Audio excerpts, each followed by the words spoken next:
Казан утлары журналы бай тарихлы журнал. Ул инде бүгенге көндә безнең татар язма әдәбиятының әткәсе дә, әнкәсе дә булып тора. Беренчел әсәрләр язылып, каләмнән төшүгә нәкъ менә Казан утларында укучыларга тәкъдим ителә. Казан утлары 95 ел дәвамында чыга дибез. Бу инде Галимҗан Ибраһимовлар оештырган журнал. Ләкин аңа кадәр дә инде 10 ел дәвамында безнең Аң, Шура кебек журналлар чыгып килгән була. Безнең әдәби журналларыбызның тарихы бай. Бу 95 ел белән генә шикләнми, тагын бер 10 елны өстәү кирәк монда. Казан утлары әлбәттә төрле исемнәр белән, төрле авторлар тарафыннан матбугатка үзенең йөзен тәкъдим итә. Ул инде безнең юл булып башлана, ягъни инде әдәбиятның шишмә башы, безнең юл дип. Аннан соң идеология үзгәрү белән бәйле, ул атакага әйләнә, инде чыннан да ниндидер үзгәрешләр килеп керә, идеология да үзгәрә, җәмгыять үзгәрә. Шуннан соң инде ул совет башлангач совет әдәбияты булып чыга. Инде 65 елдан менә шушы исемдәге Казан утлары дигән безнең мәркәзебезнең йөзе булган журнал буларак басыла башлый. Билгеле, менә шушы исемнәр алмашынса да, аның йөзе һәм эчтәлеге үзгәрми. Ул һәрвакыт әдәбиятка хезмәт итә. Монда Казан утлары журналы мәктәбендә бик күп шагыйрьләр, язучылар, публицистлар үзләренең беренчел әсәрләрен бастыра һәм шушы мәктәпне уза, Казан утлары мәктәбен. Бүгенге көндә дә менә без күрәбез, безнең күренекле шагыйрьләр дә монда, Тукай бүләге лауреатлары да, шул ук вакытта прозаиклар да, балалар әдәбиятына өлеш керткән балалар язучылары да, яшь шагыйрьләр, яшь прозаиклар да эшли, публицистлар да эшли. Ягъни мәсәлән, төрле буын вәкилләре шушы журналны гамәлгә укучыларга тәкъдим итә. Укучылар да билгеле бүгенге көндә талымсыз дип әйтеп булмый. Укучы теләсә нәрсә укымый бүгенге көндә. Ул сайлап кына үз зәвыгына туры килгәнне генә укый. Аңа мәҗбүри рәвештә мә әле син менә моны аша, менә моны укы дип алдына ыргытып булмый. Шуңа һәр әсәргә индивидуаль якын килеп безнең редакторларыбыз, мөхәррирләр инде без 4-5 кеше әсәрне укып, анализлап, ул чыннан да Казан утларында чыгарлыкмы, лаекмы, укучы моны ничек кабул итәр һәм гомумән бүгенге әдәби процесска нәрсә бирә дигән шушындай ялкынлы бер тормышта яшибез без. Һәм Казан утларының шунысын әйтәсе килә, ул бүгенге көндә чыннан да әдәби процессыбызны оештыручы басмаларның берсе булып тора. Ул электә шулай булган. Казан утларында һәр вакыт тәнкыйть секцияләре эшләгән. Ул җиз иләк аша узган, инде менә шушы өстә калган, кибәк булып кыелмаган әсәрләрне генә бастырган. Һәм бүгенге көндә дә без менә шуңа омтылырга тырышабыз. Килгән һәрбер әсәрдә Казан утларына кирип китә дигән сүз түгел. Казан утларының бай тарихы булган кебек, аның бай архивы да бар. Без инде менә 1922 елда чыга башлаган беренче саныбыздан алып, бүгенге көнгә кадәр 1134 санның электрон цифрлаштырылган версиясын булдырдык. Бу Татарстан Милли китапханәсе ярдәмендә башкарылды. Һәм безнең сайтыбызда, Казан утлары журналы сайтында булар эленеп, инде күбесе гамәлгә халыкка, укучыга тапшырылды.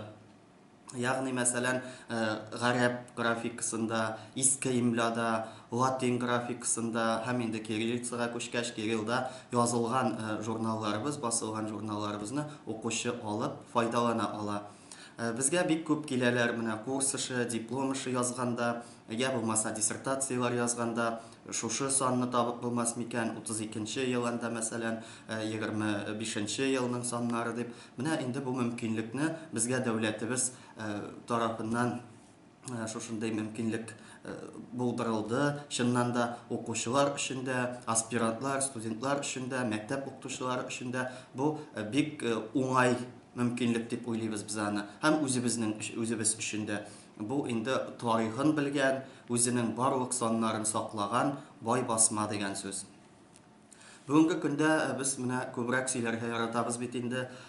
Сары матбугат, чәчәк ата дибез, әдәби, классик журналлар, газеталар укылмый, аларның тиражы төшә дибез. Менә моны бик үк килешеп бетмәс идем мин. Сары матбугат әлбәттә гасыр башында да булган. Менә 20нчы гасыр башын без әгәр дә кайтып карасак, җәмгыятьтә ниндидер алмашыну этабы булган бит ул. Монда инде милли үзаң уянган, язма әдәбият шул дәрәҗәдә халыкка басма рәвештә таралырга тиеш булган, массачыл төс алырга тиеш булган. Ләкин ни кызганыч, ачып карасак, ул заманда да безнең әдәби журналларыбыз, газеталарыбыз берничә йөз данә, хәтта 1000гә дә тулмаган тираж шул дәрәҗәдә ким булган. Һәм шул ук вакытта шунда сары матбугатта чәчәк аткан. Без ачып карасак газеталарны, анда гайбәт, анда мәсәлән байларның үзара әтәч сугыштыруымы, я булмаса кемнеңдер ата күркәсенең чыгып качуы, югалуы сатирик формада язылган. Менә шундый сары матбугат булган. Бүген дә менә шушы әйбер гасыр башында башланып китте. Чөнки совет системасы, идеология инде җимерелде. Хәзер инде без бер кысаларда гына түгел, теге заманда да шулай булган, без кысадан чыкканбыз инде. Һәм менә бүген дә менә шушындай әйберне күзәтәм мин, ике гасыр башын чагыштырам. Игътибар итик, быел 17нче ел бит. 17нче ел нинди үзгәрешләр алып килә гомумән безнең системага, илебезгә. Менә җәмгыять шундый бер чорны кичерә бүген. Һәм әлбәттә мин шуңа сөенәм.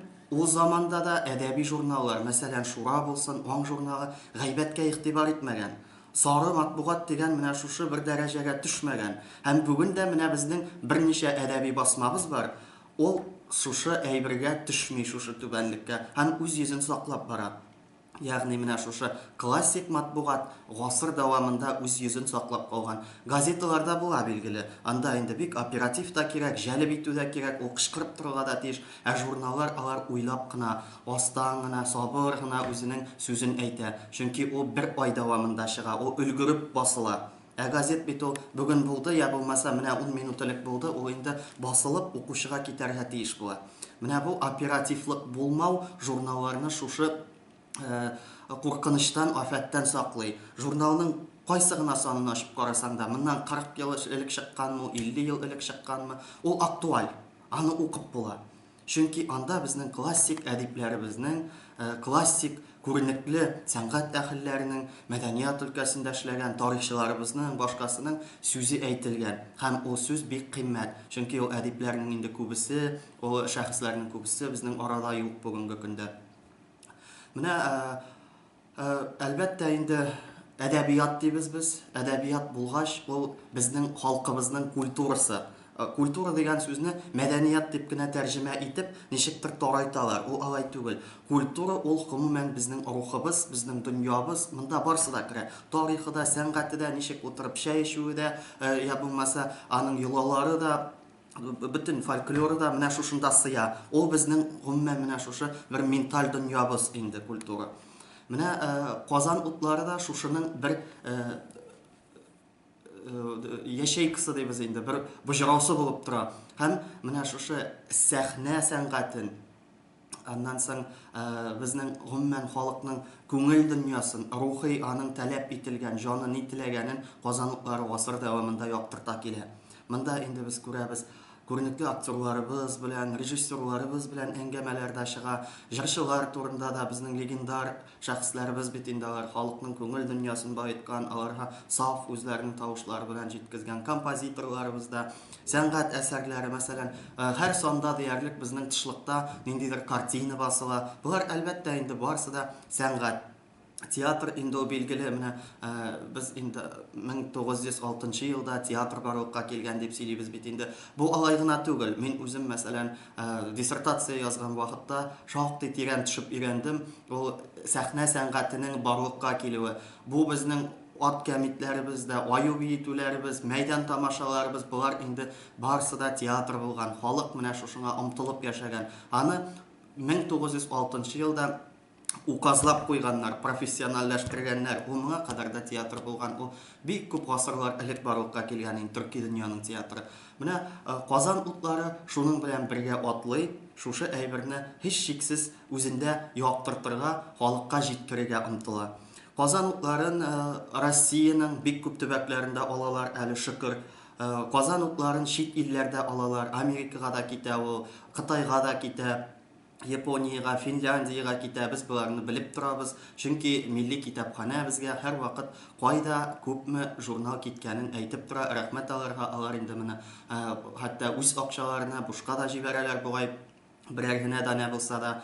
Мәсәлән, без беләбез, Төркиядә татар телен өйрәнгәндә, һич шиксез татар әдәбиятын укытканда Казан утлары дәреслек буларак файдаланыла. Чөнки безнең дәреслекләр бик аз тираж белән чыга. Алар бөтен дөнья татарларына барып ирешә алмый. Ә менә журналның бу шыракта инде мөмкинлекләре бик зур, киң дип әйтер идем мин. Чөнки интернет дөньясында яшибез хәзер без, интернет заманы, ул инде виртуаль дөнья. Кердең электрон подписка аша, электрон язылу аша безне рәхәтләнеп дөньяның төрле төбәгендә PDF форматта сатып алып була бүгенге көндә. Һәр санны.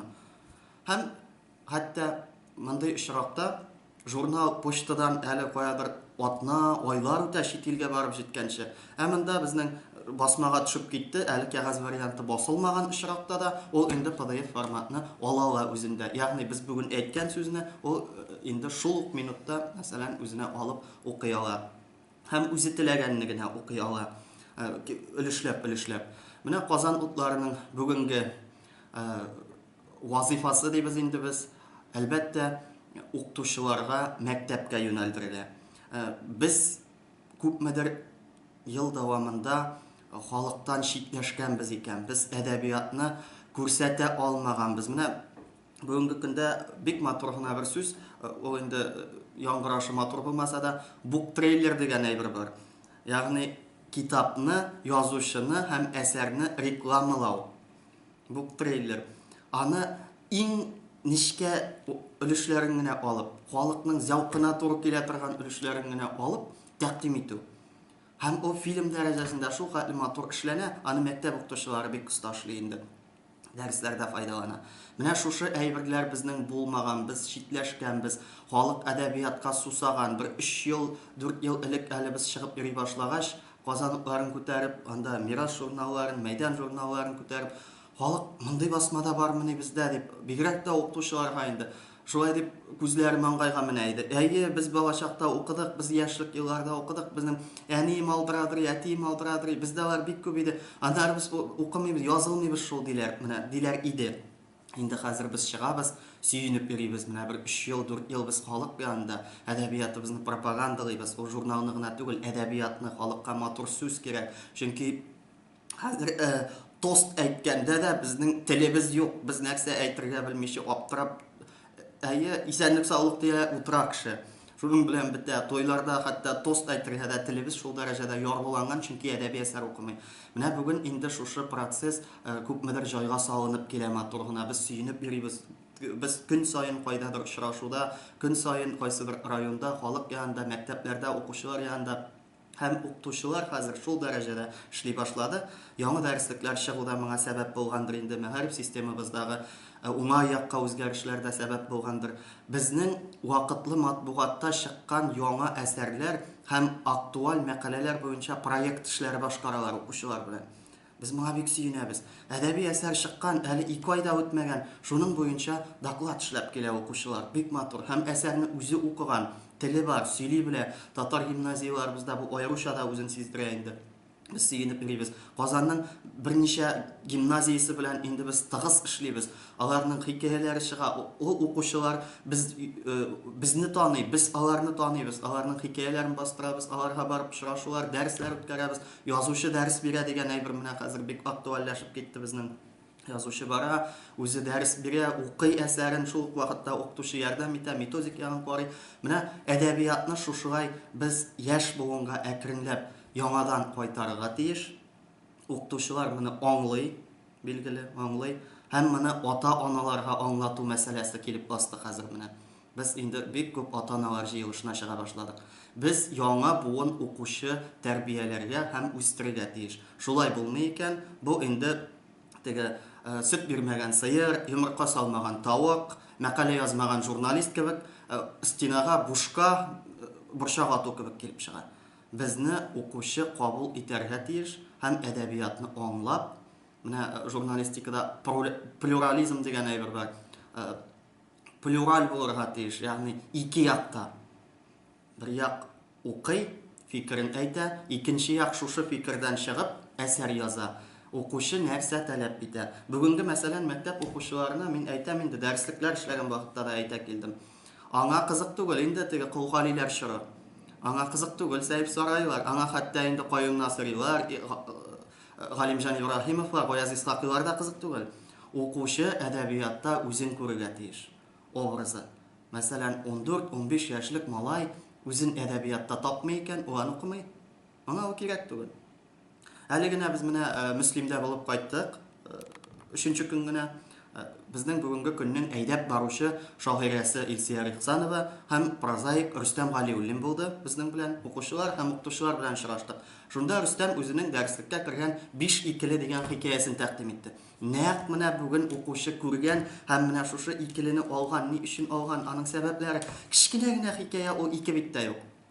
Укучы менә шушындай компактлаштырылган һәм үзе булган әйберне укырга ярата икән. Укучылар бик сөенеп кабул итәләр мондый хикәяләрне. Һәм тагын бер як бар. Менә без күбрәк бит инде язучыларыбыз, әдипләребез безнең иҗат итә дә, мин һәр вакыт әйтәм, бу әсәрнең максаты нидә? Ни өчен язылды бу? Моны мин менә бу дәреслек төзү процессында гына барып җиттем мин моңа. Бу укучыга нәрсә бирәсең? Бу ни өчен кирәк дигән сүз сорау туа. Укучы өчен кирәк булмаган бик күп әйберләр языла бүгенге көндә. Менә аны шор иле инде. Шуннан әдип булып формалаша ул, шуннан классик әдәбият барлыкка килә. Калганнары аның әкренләп төшеп кала. Күрәсең, инде табигый сайланышта алар да кирәктер дип уйладым аннан соң. Чөнки әдәбиятта без мәктәп аша эшләмәсәк, ул элек мәдрәсәләр аша булган. Беренче әдәби әсәр, я булмаса әдәби сүз белән укучы мәдрәсәдә танышкан бит. Аннан соң инде совет мәктәпләре барлыкка килгән, мәктәптә таныша башлаган. Без әдәбиятны фәкать мәктәп аша гына сеңдерә алабыз. Чөнки безнең җәмгыятебезнең, гомумән татар халкының 95% шушы мәктәптә укыган әдәбият белән кала. Ул башка әдәбиятка әйләнеп кайтмый, укымый, бүтән профессиягә китә дә, аның бер 5% укый. Бу зыялылар, журналистлар, әдәбият укытучылары, китапханәчеләр булырга мөмкин. Менә шул бик юка гына бер катлам. Кызганыч, инде сәнгать дөньясында яшәгән халык та, профессиональ безнең актерларыбыз да әдәбияттан читләшә бүгенге көндә. Әдәби сүзне кабул итми. Шуңа да без яшьләребезнең теле юк, сәхнәдән туң тел белән сөйлиләр дип менә шулай кычкырырга яратабыз. Әдәбиятны шушы мәктәп елларыннан кертеп, без мәхәббәт тәрбияләсәк яшь буында, ул инде һичшиксез картлык көненә кадәр әдәбияттан аерылмаячак. Җитәрме?